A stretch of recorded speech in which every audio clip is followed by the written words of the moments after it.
Hello students, आज की class में हम देखेंगे एरिथमेटिक प्रोग्रेशंस। ठीक है, इसमें जो प्रीवियस ईयर्स में जो क्वेश्चन आए हुए हैं उनको सॉल्व करेंगे, प्लस हम बात करेंगे कि एरिथमेटिक प्रोग्रेशन क्या होता है। ठीक है, सो सबसे पहले क्वेश्चन करने से पहले हम एरिथमेटिक प्रोग्रेशन के बारे में देख लेते हैं कि होता क्या है एरिथमेटिक प्रोग्रेशन। ठीक है, so generally arithmetic progression is a type of sequence और progression which follows a certain pattern. ठीक है, एरिथमेटिक प्रोग्रेशन जो है एक टाइप ऑफ प्रोग्रेशन है जो एक पैटर्न को फॉलो करेगा। ठीक है, डेफिनेट पैटर्न को फॉलो करेगा। जैसे कि एग्जांपल के लिए अगर यहाँ पर बात करें अपन, मैं सीक्वेंस ले रहा हूँ 1+3 और 1 3 5 7 9 days days days n terms. ठीक है, सो यहाँ पर एरिथमेटिक प्रोग्रेशन में क्या होता है, difference between two terms, difference d is equal to second term minus first term, that means 3 minus 1 is equal to 2, and difference between third term minus second term will be same. So in the arithmetic progression difference between two terms will be same. ठीक है, अब बात करते हैं कि इस arithmetic progression में nth term निकालना है या लास्ट टर्म फाइंड आउट करना है, तो हम फॉर्मूला यूज करेंगे Tn और L is equal to a plus n minus 1 into d. ठीक है, इस फॉर्मूले का यूज़ करेंगे। अगर इसमें सम निकालना है, sum of n terms, so S N is equal to n/2 a plus L, और l की वैल्यू जब इसमें पुट करेंगे तो ये भी फॉर्मूला हो जाएगा n/2 2a plus n minus 1 into d. ठीक है, ये है sum of n terms, and ये जो है लास्ट टर्म का फॉर्मूला है, और nth टर्म्स का फॉर्मूला। ठीक है, सो ये जो है बेसिक है एरिथमेटिक प्रोग्रेशन में। अब डायरेक्ट हम क्वेश्चन में आते हैं। क्वेश्चन जो आज की क्लास का है ये है, ठीक है, ये JEE मेन 2020 में आया हुआ क्वेश्चन है। ठीक है, इस पर बात करेंगे। क्वेश्चन हमारे पास, if the sum of the first 40 terms of the series 3 + 4 + 8 + 9 + 13 + 14 + 18 + 19 + days days days is 102 m, then m is equal to, तो यहाँ पर जो सीरीज दी हुई है उसमें m की वैल्यू फाइंड आउट करना है। ठीक है, जैसे कि यदि श्रेणी दिया हुआ है, जो श्रेणी में बताया कि प्रथम 40 पदों का योगफल दिया है, ठीक है, मतलब सम दिया हुआ है, तो m और सम का जो योग दिया हुआ है वो इज इक्वल है किसकी, 102 m के। तो m बराबर मतलब m की जो वैल्यू है यहाँ पर फाइंड आउट करना है। ठीक है, सो इसको सॉल्व कैसे करेंगे देखते हैं।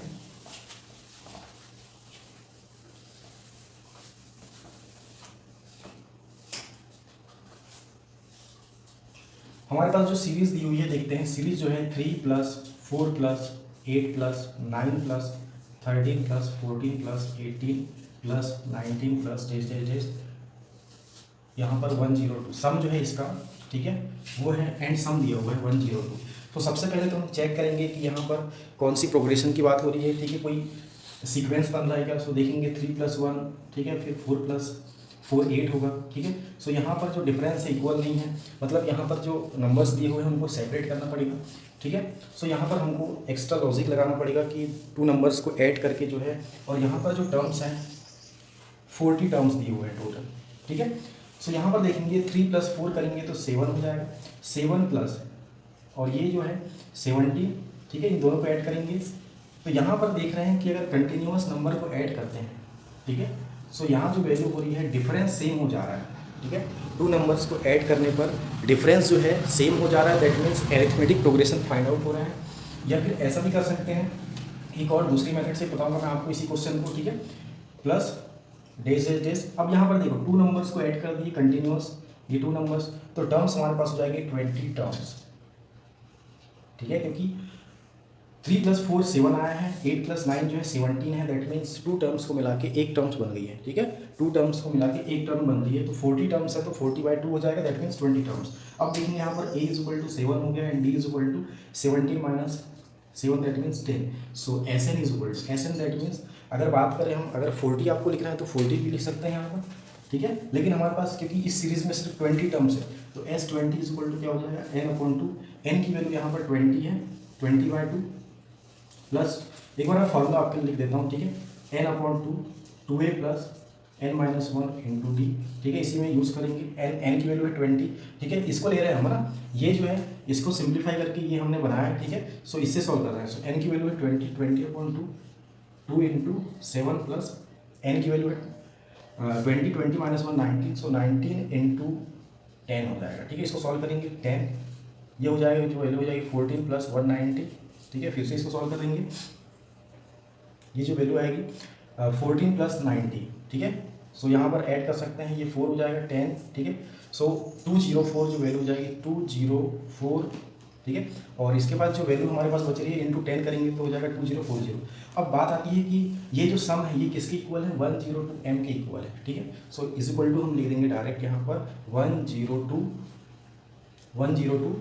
m, ठीक है। अब देखेंगे यहाँ से कैंसिल हो जाएगा इससे 2 टाइम्स, ठीक है, 20 टाइम्स हो जाएगा, ठीक है। इससे 2 टाइम्स हो रहा है and 0, so m is equal to 20। So m की वैल्यू यहाँ पर आ गई 20।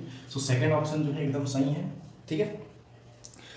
इसके बाद हम सेकेंड क्वेश्चन देखेंगे, ठीक है। सेकेंड क्वेश्चन जो है हमारे पास 5 numbers are in A B. इस क्वेश्चन में क्या है, डायरेक्ट दे दिया है कि ये एरिथमेटिक प्रोग्रेशन है whose sum is 25 and product is 2520।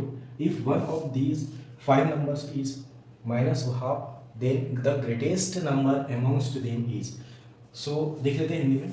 5 संख्याएं समांतर श्रेणी में हैं जिनका योगफल 25 है तथा गुणनफल दिया है 2520 है। यदि इन 5 संख्याओं में से एक संख्या जो है वो -1/2 है तो इनमें सबसे बड़ी संख्या निकालना है।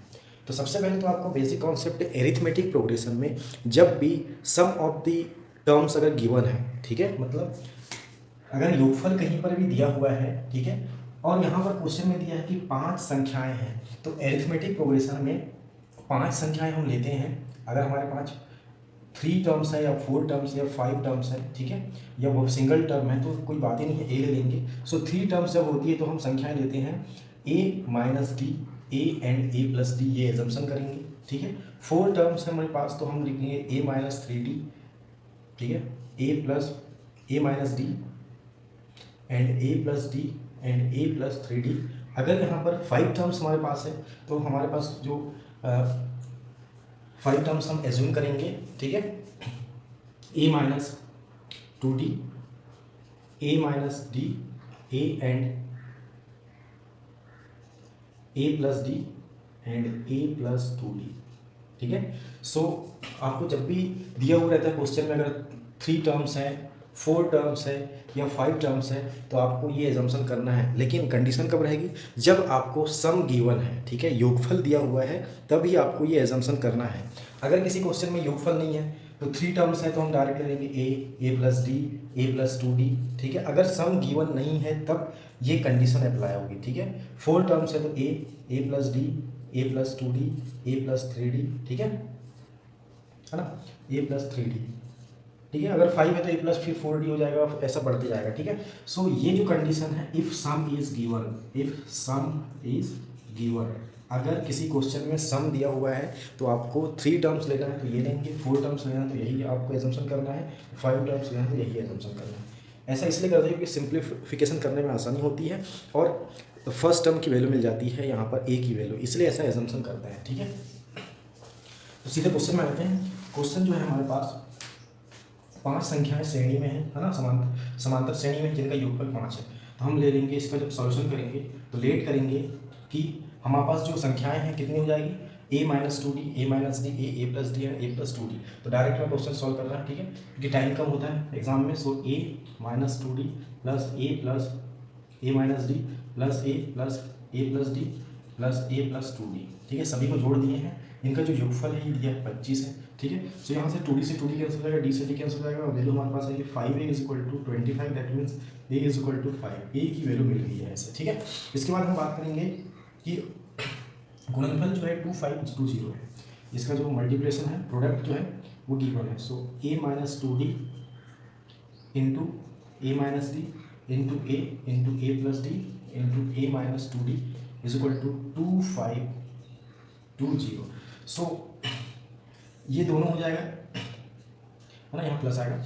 सो ये दोनों दिख रहे हैं a minus b and a plus b format में, ये भी दिख रहे हैं a plus b and a minus b. So formula होता है a minus b into a plus b, सभी को मालूम होगा, ये होता है a square minus b square. So direct यहाँ पर इसको थोड़ा सिंप्लीफाई कर देंगे और डायरेक्ट की वैल्यू हम लिख सकते हैं यहाँ से, ठीक है। सो वैल्यू हो जाएगी a square minus 4d square into a square minus D square into a is equal to हो जाएगा 2520। ए की वैल्यू यहाँ पर पुट कर सकते हैं। ए हमारे पास जो है 5 है, so 5 square 25 minus 4d square into 25 minus D square into A की वैल्यू 5 है, 5 इजक्वल टू 2520। ये 5 से कैंसिल हो जाएगा 5 टाइम्स और ये 4 टाइम्स, ठीक है। तो 504 आएगा। इसके बाद हम देखेंगे इसको मल्टीप्लाई करके इसको सेपरेट करते हैं, हम सॉल्व करेंगे। सो यहाँ जो वैल्यू आ रही है 25 इंटू 25 होता है 625 माइनस 25 डी स्क्वायर, ठीक है, डायरेक्ट मल्टीप्लाई करेंगे, minus 100 d square and plus 4d raise to 4 is equal to 504। So इसको सॉल्व करेंगे, ठीक है। यहाँ पर देख रहे हैं कि 4d रेज टू 4 जो है ये पहले लिख लेंगे, ये दोनों वैल्यू ऐड हो जाएगी, minus 125 d square is equal to, ठीक है, प्लस 625 माइनस 504 जब करेंगे तो वैल्यू हमारे पास हो जाएगी 121 इज इक्वल टू 0। ये एक क्वाड्रेटिक इक्वेशन बन रहा है। कैसे बनेगी क्वाड्रेटिक इक्वेशन, कैसे बनेगी, 4d रेज टू 4 है यहाँ पर, ठीक है। सो क्वाड्रेटिक इक्वेशन बनाने के लिए देखेंगे हम d square is equal to जब x ले लेंगे, सो x से रिप्लेस करके सॉल्व करेंगे, वापस से आके डी स्क्वायर फिर से पुट करना लंबी प्रोसेस है, इसलिए आप इसको डायरेक्ट क्वाड्रेटिक इक्वेशन ही मान कर चलें और सीधे सॉल्व कर दें, ठीक है। सो हमारे पास जो होगा इन दोनों का जो मल्टीप्लाई करेंगे वैल्यू हो जाएगी हमारे पास 484, ठीक है। सो यहाँ पर देखना है कि ऐड करने पे -25 आना चाहिए। सो देख रहे हैं कि 121 इंटू 4 और प्लस करने में ये वैल्यू 125 आ रही है। सो डायरेक्ट हो जाएगा 4d square minus 1d square minus 4d square is plus 121 is equal to 0, ठीक है। सो ज़्यादा इसमें सोचने की जरूरत नहीं है, डायरेक्ट दिख रहा है आपको, ठीक है। 4d रेज टू 4 है यहाँ पर। सो यहाँ से जो वैल्यू है डी स्क्वायर कॉमन हो जाएगा, 4d square minus 121 is equal to minus हो जाएगा, ये 1 कॉमन हो जाएगा, 4d square minus 121 is equal to 0। Then ये वैल्यू हो जाएगी कॉमन हो जाएगा, ये 4d square is equal to 121 and d square is equal to 1। So यहाँ से d is equal to plus minus जो वैल्यू आएगी 121 स्क्वायर होता है 11 का और 4 का स्क्वायर रूट हो जाएगा 2। सो वैल्यू हो जाएगी d इज इक्वल टू ये हो जाएगा प्लस माइनस 1, क्योंकि स्क्वायर है, स्क्वायर दैट मीन्स यहाँ पर क्वाड्रेटिक इक्वेशन है, ठीक है। क्योंकि d square is equal to x let करके भी आप सॉल्व करेंगे तो यही बात आएगी, ठीक है। इसलिए डायरेक्ट भी कर सकते हैं, ठीक है, टाइम कम होता है। इसके बाद हम देखेंगे अब डी और ए की वैल्यू मिल गई है, ठीक है, लेकिन क्वेश्चन में जो है सबसे बड़ी संख्या निकालना है और यहाँ दिया है कि एक उनमें से एक संख्या जो है -½ है, ठीक है। सो कंडीशन यहाँ पर मेन बात होती है कि आप कंडीशन को सेटिस्फाई कराएं और उस वैल्यू में उस डी की वैल्यू या ए की वैल्यू में हम सबसे बड़ी संख्या निकालें, ठीक है। सो ए की वैल्यू तो ए की है, लेकिन डी की वैल्यू यहाँ 4 है, प्लस 11/2 माइनस 11/2 प्लस 1 एंड -1। तो सबसे पहले चेक कर लेते हैं +1 -1 के लिए। अगर हम जो संख्याएँ हमारी, ठीक है, कि कौन सी संख्याएँ रहेगी, सबसे पहली संख्या a-2d है। अगर यहाँ पर हम रखते हैं दूसरी संख्या हमारे पास a-d है, तीसरी है a, चौथी है a + d एंड पाँचवीं है a + 2d, ठीक है। सब में हम क्या करेंगे, a की वैल्यू हमारे पास 5 है, ठीक है, तो 5 हो गया, +1 रख के सॉल्व कर रहे हैं पहले, ठीक है, +1 रख रहे हैं। अगर 5 है तो 5 -2 ये हो जाएगा 3 हो जाएगा, फिर हो जाएगा 5 -1 4, फिर वैल्यू हो जाएगी हमारे पास कितनी हो जाएगी 5 हो जाएगी, 5 + 1 हो जाएगा 6, 6 + 1 7, ठीक है। सो +1 रखने पे ये आ रहा है। इसके बाद हम देखो +1 जब रख दिए हमने तो -1/2 जो है इनमें से कोई संख्या नहीं आ रही है, मतलब ये बिल्कुल गलत है। ये जो डी का +1 जो वैल्यू आई है वो गलत है, ठीक है। इसके बाद हम देखेंगे सेकंड वैल्यू -1 रख के देखते हैं। जब इसमें -1 रखेंगे तो 5 माइनस ये +2 हो जाएगा, ये हो जाएगा 7, ये वैल्यू हो जाएगी हमारे पास 6 हो जाएगी, ये हो जाएगी 5, ये हो जाएगी 4 एंड ये वैल्यू हो जाएगी 3 हो जाएगी। तो -1 रखने पे भी यहाँ पर कोई एक संख्या जो है यहाँ पर -½ नहीं आ रही है, मतलब ये भी गलत हो गया, ठीक है। इसके बाद हम रखेंगे +11/2, ठीक है। ये प्रोसेस जो है जल्दी जल्दी करना है। तो 11/2 जब हम रखेंगे तो देखते हैं ए की वैल्यू है 5 - 2 इंटू 11/2, 2 से 2 कैंसिल हो जाएगा। सो वैल्यू जो है हमारे पास, ठीक है, वैल्यू जो है ये हो जाएगी -6 हो जाएगा। So a - d 5 - 11/2 that means 10 - 11/2 is equal to -1/2। So यहाँ पर देखेंगे कि d का मान जब +1/2 है, d का मान जब +11/2 है तो यहाँ पर जो है सेकेंड टर्म जो है सेकेंड टर्म -1/2 आ रही है, मतलब ये वाला जो d का मान है ये बिल्कुल सही है, ठीक है। इसी d के मान में सबसे बड़ी संख्या आप निकाल लेंगे, ठीक है। सो कंडीशन जो है सेटिस्फाई होना चाहिए अगर कंडीशन सेटिस्फाई नहीं है तो क्योंकि डी के यहाँ 4 वैल्यू है, ठीक है, तो किसी एक वैल्यू में ही माना आएगा। सो यहाँ पर +11/2 जो है एकदम सही है। सो सबसे बड़ी संख्या हमारे पास a + d। अब यहाँ बीच वाली संख्या निकालने की जरूरत नहीं है, सीधे निकालेंगे a की वैल्यू है 5 + 2 × 11/2। सो 2 से 2 कैंसिल हो जाएगा, 5 11 + 5 जो वैल्यू हो जाएगी हमारे पास 16 हो जाएगा यहाँ पर, ठीक है। सो सेकेंड ऑप्शन जो है, सो इस क्लास का लास्ट क्वेश्चन है। लास्ट क्वेश्चन जो है हमारे पास, let A1 A2 A3 dash to A49 be in AP। यहाँ डायरेक्ट दिया होगा कि ये AP में है, such that summation of k = 0 to 12, ठीक है। यहाँ पर k की वैल्यू 0 से लेके 12 तक है, एंड कंडीशन दी है A4k + 1 = 416 जो है यहाँ पर ये सम दिया हुआ है, ठीक है। मतलब 0 से लेकर, अगर k की वैल्यू हम 0 से लेकर 12 तक रखते जाएँ, सो जो भी यहाँ पर एरिथमेटिक प्रोग्रेशन में जो भी टर्म है उनका जो टोटल है सम है वो है 416। एंड सेकेंड कंडीशन दिया है A9 + A43, मतलब जो 9th टर्म है और 43 टर्म है उसका जो सम है वो है 66 इफ़ A1² + A2² + A17। और यहाँ पर जो 49 टर्म्स है उनमें से 1 से लेके 17 जो टर्म है उनका स्क्वायर का जो सम है, स्क्वायरिंग करने पे जो सम आ रहा है वो है 140 times of m, then m = तो m की वैल्यू यहाँ पर फाइंड आउट करना है, ठीक है। सो इस पैटर्न के जो क्वेश्चन होते हैं वो हमेशा आते हैं JEE मेंस में, ठीक है, क्योंकि m की वैल्यू फाइंड आउट करना हो, k की वैल्यू, इस टाइप के जो क्वेश्चन हैं इंपॉर्टेंट होते हैं, ठीक है, इसी पैटर्न में आते हैं, ठीक है। सो यहाँ सॉल्व करते हैं हम इसको। यहाँ कंडीशन गिवन है, sum of k = 0 to 12 A4k + 1 = 416। सो यहाँ देखें k की जो वैल्यू है यहाँ पर k = 0 to 1 to -12, total number कितने हो जाएंगे, 13 हो जाएगा। सो 13/2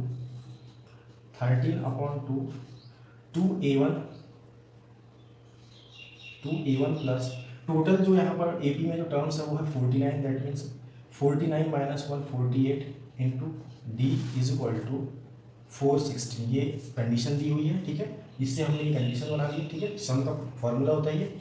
सो वैल्यू हमारी हो जाएगी 13 से ये कैंसिल हो जाएगा, 13 3 × 39, ठीक है, 26 बचेगा 2 32, ठीक है। सो वैल्यू जो आ रही A2 यहाँ से कॉमन निकल कैंसिल हो जाएगा, सो वैल्यू हो जाएगी A1 + 24D = 32। Equation number first को दे सकते हैं इसको हम। इसके बाद हम बात करेंगे सेकंड कंडीशन हमारे पास गिवन है A9 + A43 = 66 गिवन है। सो 9th टर्म, देखो फॉर्मूला होता है n टर्म का होता है n - 1 × D। फर्स्ट टर्म होती है A, सेकेंड टर्म होती है A + D, थर्ड टर्म होती है A + 2D, that means D के सामने एक कम कर देंगे यहाँ से, तो 9 - 1 that means 8। So A1 + 8D + 43 में क्या हो जाएगा टर्म A1 + 42D = 66 दिया हुआ है। सो A1 + A1 2A1 + 50D = 66। सो यहाँ से 2 कॉमन है, A1 + 25D = 33, equation number second. So equation number first और सेकंड में देखेंगे कि A1 और D के फॉर्म में बोथ इक्वेशन है। सो यहाँ से A1 और D की वैल्यू फाइंड आउट कर सकते हैं। कैसे फाइंड आउट करेंगे, इससे इसको माइनस कर देते हैं। सो इक्वेशन नंबर सेकंड को यहाँ लिख के इसको सीधे माइनस करेंगे, ज़्यादा टाइम होता नहीं है, हाँ, माइनस माइनस माइनस, और ये कैंसिल नहीं होगी, ये कैंसिल हो जाएगा, ये हो जाएगा D = 1। सो D की वैल्यू यहाँ पर फाइंड आउट हो गई, ठीक है, D की वैल्यू क्या आ रही है, 1 आ रही है। सो अब जो कंडीशन हमको और जो गिवन है A1 + A2 + ये जो दिया हुआ है, तो इस कंडीशन से m की वैल्यू निकालना। सो दिया है A1 + A2² + -a, मतलब 17 जो टर्म्स हैं उनका जो टोटल है वो 140 टाइम्स है m के। इसका मतलब ये है, इसको हम इस फॉर्मेट में लिख सकते हैं। इस फॉर्मेट के में क्या हो जाएगा, समेशन ऑफ r = 1 to, या n भी लिख सकते हैं, r भी लिख सकते हैं, कोई दिक्कत नहीं है। r = 1 to 17 टर्म्स है टोटल, 1 से लेके 17 टर्म्स हैं, एंड AR² और स्क्वायर में है, ठीक है, इक्वल टू कितना दिया है, 140 टाइम्स ऑफ m। सो यहाँ जो वैल्यू हो जाएगी summation of r = 1 to 17 AR। सो यहाँ जो वैल्यू हो जाएगी AR², AR की वैल्यू हम निकाल लेंगे। AR क्या हो जाएगा, nth टर्म का फॉर्मूला होता है A + n - 1 × D। A की जो वैल्यू है यहाँ पर हो जाएगी, ठीक है, A की जो वैल्यू है हम यहाँ पर देख लेंगे। सो देखो A की वैल्यू कैसे निकालेंगे, D की वैल्यू अगर फाइंड आउट होगी तो यहाँ से A की वैल्यू निकाल सकते हैं, ठीक है। सो A1 की वैल्यू निकल जाएगी, A1 + 24 = 32 हो जाएगा। सो A1 = आ जाएगा 8 हमारे पास डायरेक्ट, ठीक है, इससे माइनस कर देंगे। सो 8 हो जाएगा A1 + n - 1 × D, that means r - 1 × D। So r - 1 into D की वैल्यू है 1 एंड जिसका जो है स्क्वायर है, ठीक है, इस फॉर्मेट में कन्वर्ट कर सकते हैं। सो यहाँ से जो वैल्यू हो जाएगी हमारे पास summation of are equal to 1 to 17 8 plus R minus 1 and square. So 8 7 plus R हो जाएगा ये summation of are equal to 1 to 17 और इसकी जो वैल्यू दी हुई है, ठीक है, 140 एम दिया हुआ है तो ये भी आपको लिख लेना 140 इंटू एम, ठीक है। सो ये जो वैल्यू हो जाएगी summation of are equal to 1 to 17 7 plus are square equal to 140 into m, ठीक है। सो यहाँ पर देखना है आपको, इसके बाद हम क्या करेंगे कि 7 प्लस 1 जो है ना, इसका स्क्वायरिंग कर देते हैं और समेसन की जो वैल्यू है उसको भी हम सॉल्व कर लेंगे डायरेक्ट। इसके बाद जो वैल्यू हो जाएगी 7 plus 4 square, 7 plus are square that means 49 plus 14 R plus are square, ठीक है। और यहाँ समेशन है, summation of are equal to 1 to 17 is equal to 140 of M. देखो summation of 1 to 17 49 plus 14 summation of are equal to 1 to 17 R plus summation of are equal to 1 to 17 R square equal to 140 into M. So यहाँ जो value हो जाएगी 49 common हो जाएगा, summation of 1 की value हो जाएगी n. So 49 into 17 plus 14 into n, n plus 1 जो फॉर्मूला होता है सो आर प्लस 1 अपॉन 2 हो जाएगा यहाँ। सो 18 इंटू 17 अपॉन 2 प्लस यहाँ जो वैल्यू हो जाएगी 17 R plus 1 into 2 R plus 1 upon 6। So 17 into 18 into 35 upon 6। इसके बाद हम देखेंगे is equal to 140 into M. So यहाँ से ये 2 से 7 टाइम्स कैंसिल हो जाएगा, 6 से 3 टाइम कैंसिल कर सकते हैं, यहाँ 7 से कॉमन निकाल सकते हैं, यहाँ 7 यहाँ 7 20 टाइम्स, ये हो जाएगा 5 टाइम्स, ये हो जाएगा 7 कैंसिल हो जाएगा, यहाँ से 7 टाइम्स, तो 7 190 प्लस इसको मल्टीप्लाई कर देंगे 7 इंटू 8 जो वैल्यू आ जाएगी 306 प्लस ये जो वैल्यू हो जाएगी 15 into 17 255 is equal to 20 M. So इसको हम ऐड कर देते हैं। सो ये जो वैल्यू आएगी 680, ठीक है, ऐड कर देंगे is equal to 20 M. So 0 0 cancel हो जाएगा 2 से 34 times, so m is equal to 34। So यहाँ पर जो सेकेंड ऑप्शन है, ठीक है, ये बिल्कुल राइट ऑप्शन है सेकेंड नंबर का।